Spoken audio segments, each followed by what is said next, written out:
I think Let me bring in our guest, Harold Meyerson. He's editor at large at the American Prospect. Harold, these are all folks who have various labor radio shows or labor podcasts. So we're very happy to have you on. And we were just talking about how Donald Trump has managed to convince a whole lot of union members what a friend of the working class he is, something which I believe you have written about. So enlighten us. To a certain extent he has, and to a certain extent, since labor union members are people first, a lot of his appeal is in some ways non-economic. I mean, in many ways, one of the defining events of modernity was when the working classes of Europe, which had pledged solidarity to one another, nonetheless sided with their nations and went to war against each other in 1914. And that shows the resilience of a kind of us versus them identity politics. Mm-hmm. And I think that has been Trump's primary appeal to many of his supporters, some of whom are union members. That's a sort of thing which unions have worked to combat and educate and oppose. But, it's a continual struggle. You sent me your latest piece today with your predictions. I need you to share this with the rest of our folks here. Your lips to God's ears, but you're throwing up some pretty impressive numbers. Yeah, well, I'm perhaps insanely optimistic. I think over time, the historic narrative here is that the Republican Party, pre-Trump and during Trump, has basically had an electoral strategy that was a Southern strategy, a Sun Belt strategy. Mm-hmm. And the Sun Belt and the South are not, that closely, they do not closely resemble the South of 1968 when Nixon invoked that strategy, or 1980 when Ronald Reagan profited by it. It's much more racially diverse. It has a higher percentage of college-educated voters, and we're beginning to see real changes there. I think it's as likely as not that Trump will lose Georgia, and what I'm particularly fascinated by is Texas, which is a state where the early vote total before any other state surpassed the total vote total in 2016. That mainly is coming in from metropolitan areas, from cities that are heavily Democratic, and from suburbs that are increasingly Democratic. If the Republicans lose Texas, not to mention Florida, it's game over. Right. And it's not just game over for Trump, because the Republicans have been relying on this strategy, which there's a kind of baseline of white supremacy, which is, not usually broadcast loudly, though it's been broadcast very loudly by Donald Trump during his presidency and during his campaign in 2016 and since then, and even before that. I don't think a party whose chief appeal is preserve America for the whites is going to have the same kind of appeal in the Sun Belt that it has historically had in the past. So let me open it up to some of my colleagues here. I have a ton more questions, but I'm going to yield to them. I forgot to ask for a show of hands, but actually, Gene, he was just referencing your state. Comment or question? You can tell Gene because he's got the hat. I can see. He looks like a Texan. He does. Well, we've done progressively. We're having a sound issue with Gene there. In Texas for the last one, but we can't predict anything because we've never done an election in a pandemic. So we don't even know if all the early voters were Democrats, although that's what the pundits keep telling us, but nobody in the labor movement here in Texas is taking anything for granted. We're just continuing to work right down to the wire. Good. And while we're in the Texas thing, Harold, I'd love to get your take on this. I think just, in it's hard to rank all of these, but this brazen attempt to disqualify 126,000 votes, can just break that down. And I mean, this is a broad daylight robbery, right? Well, it was so broad daylight that the state Supreme Court, which is entirely Republican, Right. dismissed it, and then it went to a Republican federal judge who also dismissed it. This gives one hope that Republican judges have at least a minimal standard of not being outrageously both illegal, ridiculous, immoral, etc. So let us hope that that minimum standard continues. But it's a mark of the electoral desperation of the Republican Party, which for years since Goldwater has been a party that was opposed to minority rights, and as it's become a minority numerically itself, it's now also a party opposed to majority rule. That doesn't leave much for a governing doctrine. Let me ask you, and I'm sure other folks are going to want to jump in too, but obviously Labor's been pushing hard for Joe Biden. You've been around for a minute. What's your, I mean, is President Biden going to be the best thing since sliced bread for the working class in America? Well, if we grade him on a curve, he is certainly more pro-union, I think, than the last three Democratic presidents, than Okay. Jimmy Carter, than Bill Clinton, and then Barack Obama, none of whom really pushed that hard for labor law reform. I think Biden, partly simply by virtue of kind of where he grew up and that sort of thing, has a little more union DNA in his bones than his Democratic predecessors. And there have been, also changes in public opinion. I mean, in the latest Gallup poll, unions had an approval rating of 65%. Right. That's higher than it's been in decades. And believe me, 65% of the American people are not Democrats. That reaches out to, some Republicans. People are beginning to get that the levels of economic inequality that we have are ridiculous. So it's a combination of, where Biden is at, but where the public is at, and that matters. And it matters that, millennials and Gen Zers are more progressive on economic issues, perhaps, than any generation in American history. So, it's a combination, as with Roosevelt, it's a combination of the man and the moment. And both of them, I think, are fairly propitious. We're talking with Harold Meyerson, editor-at-large at the American Prospect magazine. Evan, I think you had a question or a comment? Yeah, Harold, I love the American Prospect. I get it in my inbox daily. I think everyone should subscribe, and you have some of the best writers, and you're ahead of the curve oftentimes on news coverage. My question is, going into the next administration, assuming that Biden's going to win, that the Democrats are going to have the House and Senate, how pro-union are Schumer and Nancy Pelosi?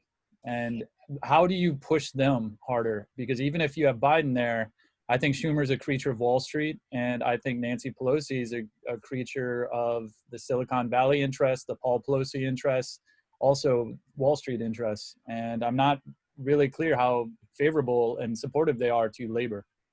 Well, labor isn't the Bernie people. Labor is more part of the Democratic establishment. My worry is, it would be a byproduct of Democratic success if we start winning Senate seats in states like Georgia.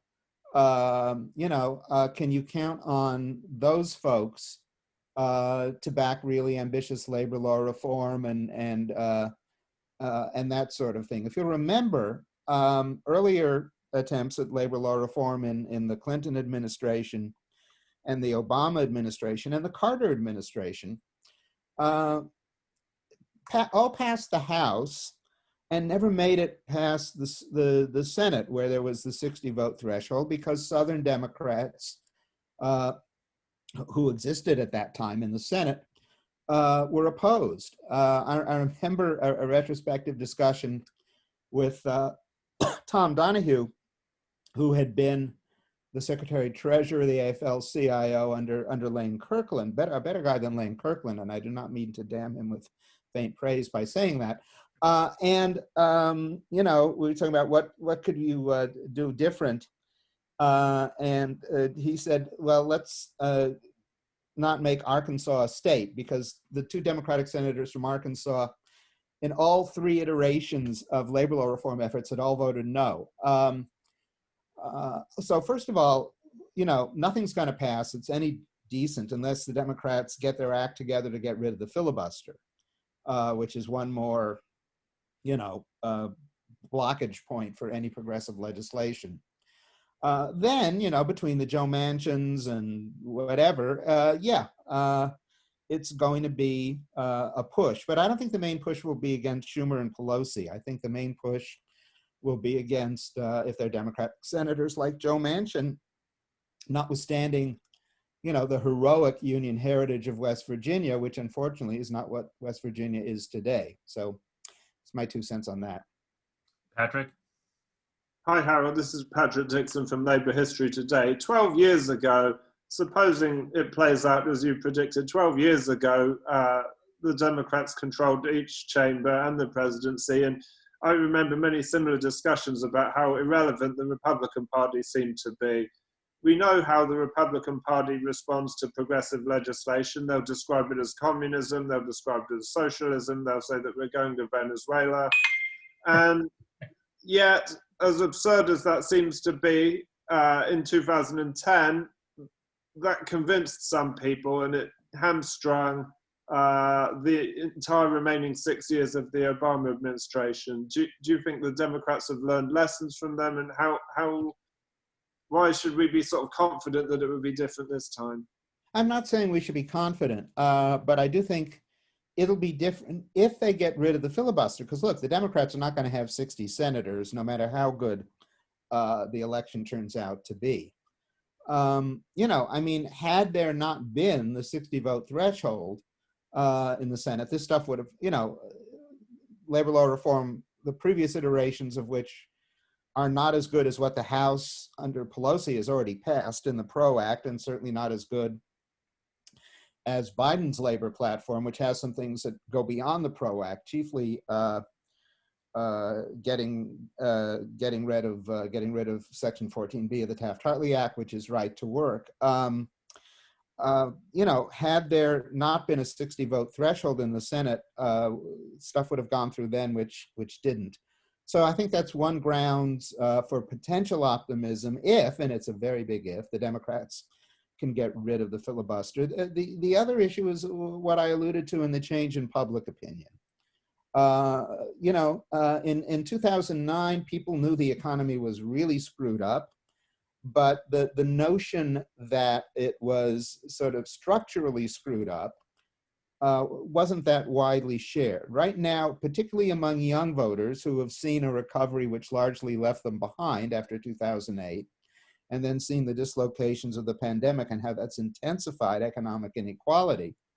You know, I think now there's greater public sentiment for lasting change, and I put more stock in that, perhaps, than anything else. Yes, this is not something Wall Street wants, but you know, I think there's going to be more push from our side now than there was in 2010, than there was in 1994, than there was in 1979. Harold has a question, and I think Evan will give Evan the final one. Harold, I know you. Harold Phillips has a question for Harold Meyerson, just to keep my Harold straight here. Hi, Harold. Harold. Harold, co-host of Working to Live in Southwest Washington. So, Harold, we've been talking a lot about the Democratic Party and Democratic politics. I think it's important to remember that there are union members and working class people who do identify as Republican. And as you came on, we were having a conversation about how we reach out to those people, how we try to get them to move forward from this moment. What's your take on that? What is the path forward for working class people who identify as Republican to get beyond, I hate the term Trumpism because I think it's overly simplistic, but to get beyond this way of thinking so that they can actually jump into that boat that a rising tide lifts? Well, it's been a long time since a rising tide lifted all boats. The standard line, which is trite, and I'll say it anyway because it's true, is that our rising tides of the last, 4 or 5 decades have lifted the yachts, and that's it. So, the Democrats need to produce a rising tide that lifts all boats. Otherwise, I don't know why these people would climb aboard. Why would you climb aboard a boat that's just sitting there, or worse yet, sinking? That's in theory, that is our value added, that we, and I'm referring specifically to Democrats, but that unions and progressives can produce that kind of rising tide. And that was, that's what underpinned the New Deal coalition for 30 years after World War II.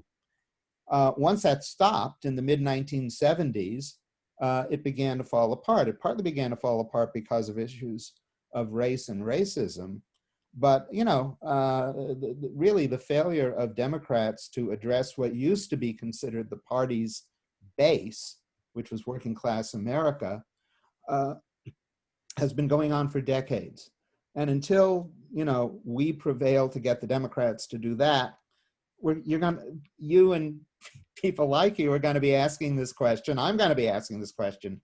Not just people named Harold will be asking this question for a very long time. So, if Biden wins, we have a clear path ahead of us that we have to, push the party and push the nation onto, if we're ever going to stop worrying about exactly the sort of thing you asked about. And before we let you go, I think Evan had a quick follow-up. And I know American Prospect has covered this a little bit, but the Federal Reserve is the greatest credit creation in the history of the world. And it's just proven itself again over the last 6 months with over $6 trillion. And they started doing overnight repo loans of over $100 billion a night way back in September 2019. So there was already problems in the banking system before COVID hit. And what we need is Biden to get on the phone, and maybe it's Jerome Powell or maybe it's someone else who's going to be the new Federal Reserve chief, and allocate money to the regional banks to then go to the states to then rebuild our infrastructure that can bring in union jobs. And I'm just wondering if Biden's going to be that person, and how we can organize and push Biden to move the Federal Reserve credit, not to Wall Street, not to help monetary banking, but to actual credit and federal lending to the states, just like FDR. And the whole country was bankrupt in the 1930s, and they somehow figured out how to pay for it through a Federal Reserve system. We can do it again. We have the blueprint. We just need to do it. I don't know if Biden would do that. What I do know is his commitment to substantial public investment generally. And remember, a lot of what Roosevelt did went through this institution that Hoover created called the Reconstruction Finance Administration. And they provided capital for all kinds of things, public works, you name it. It was kind of, it wasn't a bank, but it was kind of a public agency which in some ways functioned as a bank, but didn't really expect repayment. There's been some stuff coming out of the Roosevelt Institute and other think tanks about restarting something like that. It was run by a rather conservative banker, but a lot of the public employment and public works of the 1930s got their funding from that. I don't know if any of the economists around Biden really have focused that much on the Fed. There's one Fed board member, Sarah Bloom Raskin, who would be very good on this. It would be nice to see Biden, when Jerome Powell's term is up, appoint her head of the Fed. That would be a partial way of getting to what, Evan, you just talked about. So we shall see. Harold, I really appreciate you being on. I can't let you go without mentioning that, this network of over 70 labor radio and podcast shows, which is the first ever of this sort of network, would be a great article in the American Prospect. Just saying. Yeah, I think so. I think so. Something that we would be happy to come on as well as write about. All right. We appreciate your time, Harold. Thanks, Chris. Take care. Take care. Good luck to us all. With the Great American Prospect, and Alan will put a link in the Facebook feed there so that everybody can find out. Alan, put Harold's most recent column. I really like the numbers that Harold put up. Yeah, well, I mean, they could be obsolete in an hour, but so you either put them up now or never, okay? All right. Okay, bye-bye. Appreciate it. Take care.